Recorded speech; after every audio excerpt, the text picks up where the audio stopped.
নমস্কার, চলে এসেছি জন্মাষ্টমীর কিছু অংশ তুলে ধরার জন্য।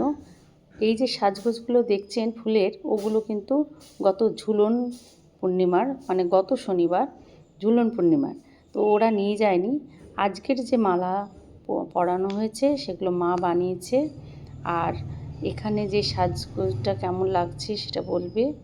আর রান্নাবান্নার মধ্যে ভোগের আয়োজন করা হয়েছে এবং তার মধ্যে লুচি, তালের বড়া, চাচির নাড়ু আর বিভিন্ন ধরনের ভাজা, আলু কুমড়োর একটা সবজি, ছোলার ডাল, সাবুর পায়েস, দই, মিষ্টি আর ফলমূলগুলো এখনও বানানো হচ্ছে, এখানে আনা হবে।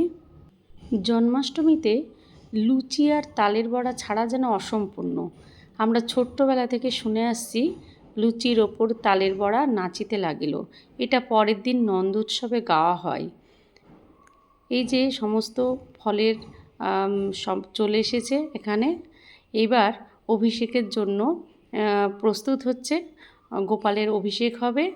গোপালের অভিষেক মা শুরু করে দিয়েছে।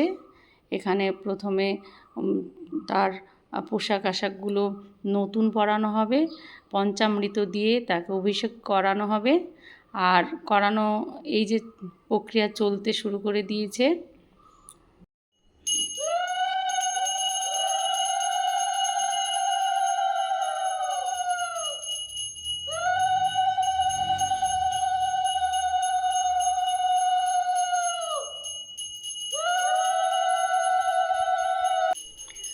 গোপালের অভিষেক হচ্ছে পঞ্চামৃত দিয়ে। পঞ্চামৃতর মধ্যে দুধ, গঙ্গা জল, ঘি, মধু, চিনি এই সমস্ত দিয়ে তার অভিষেক হচ্ছে। অভিষেক মানে তার যে জল ঢালা, যে দেখুন এই যে জল ঢালা হচ্ছে না, এটাই হচ্ছে অভিষেক। আর বিভিন্ন জায়গায় বিভিন্ন রকমভাবে হয়, তবে আমরা ঘরোয়াভাবে এইরকমই করি। এই অভিষেকের পর তাকে সমস্ত আবার নতুন পোশাক পরিয়ে এবার তার ভোগ নিবেদন হবে। ভোগ নিবেদন এর আগে আমরা তার পাঁচালী অষ্টতর শতনাম এবার একটু পাঠ করব। এই যে দিদি এবার অষ্টতর শতনাম পাঠ করবে। এবার আয়োজনের মধ্যে খুব বেশি লোকজন নেই, খুব সামান্যই কয়েকজন মাত্র আছে। চলুন আমরা সবাই মিলে একটু অষ্টতর শতনাম শুনে নিই। অনন্ত রাখিল নাম অন্ত না পাইয়া, কৃষ্ণ নাম রাখেন গর্ব ধ্যানেতে জানিয়া। অন্নমণি নাম রাখে দেব চক্রপাণি, বনমালী নাম রাখে বনের হরি। গজহস্তি নাম রাখে শ্রীমধুসূদন, অজামিল নাম রাখে দেব নারায়ণ। পুরন্দর নাম রাখে দেব শ্রী গোবিন্দ, দ্রৌপদী রাখিল নাম দেব দীনবন্ধু।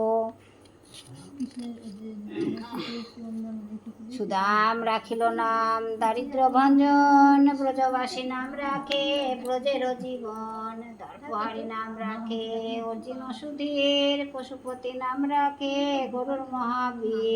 অষ্টতর শতনামের পর সব শাড়ির পাঁচালী পাঠ করা হলো। শাড়ি বলে আমার রাধা মধুর পবন, নইলে কি থাকে জীবন। সুখ বলে আমার কৃষ্ণ জগতেরও প্রাণ, শাড়ি বলে আমার রাধা জীবন করে দান, থাকে কি আপন প্রাণ। সুখ শাড়ি দুজনার দ্বন্দ্ব ঘুচে গেল, প্রেম ভরে একবার হরি হরি বলো, শ্রী বৃন্দাবনে চলো। হরি বল হরি বল। পাঠ কমপ্লিট হওয়ার পর এবার ভোগ নিবেদনের পর এবার ভোগ প্রসাদ সবাই গ্রহণ করছে। 2025-এর জন্মাষ্টমীটা আমরা খুব সংক্ষেপে পালন করলাম, আর অনাড়ম্বরভাবেই বলতে পারা যায়, কারণ বেশি লোকজনও নেই আর বেশি কিছু করতেও পারিনি। এইভাবেই আমরা এই দিনটা কাটালাম। এই দিনটা সম্বন্ধে আপনাদের যদি কারো কিছু বলার থাকে অবশ্যই কমেন্ট করে জানাবেন। আর অনুষ্ঠানটা কেমন লাগলো সেটা অবশ্যই বলবেন, লাইকও করবেন। নমস্কার।